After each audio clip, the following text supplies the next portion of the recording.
Mahigpit na binabantayan ng Pag-asa ang low pressure area na nasa labas ng bansa.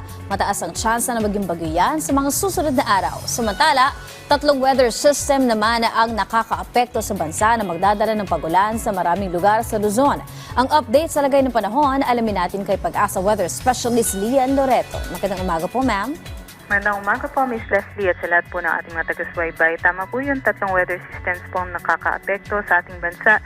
Una po ang Intertropical Convergence Zone o pagsasalubong ng Southern and Northern Hemisphere winds na magdadala po ng mga pag-ulan sa kabuuan ng Visayas, Mindanao, pati na rin po sa may Bicol Region at Mimaropa.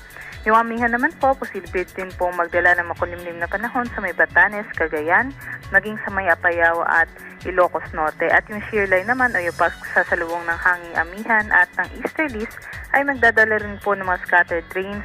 Posible rin po yung mga isolated thunderstorms dito po sa Metro Manila, Calabarzon, Aurora, maging sa may Isabela. Sa nalalabing bahagi naman po ng ating bansa, inaasahan ang maliwalas sa panahon. May mga tsansa lamang ng mga thunderstorms pagdating ng hapon.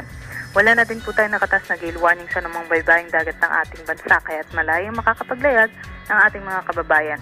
Sa ngayon nga po, nakikita natin meron po tayong low pressure area sa labas pa ng ating Philippine Area of Responsibility. Sa ngayon, mababa pa ang tsansa na maging bagyo sa susunod na 24 oras.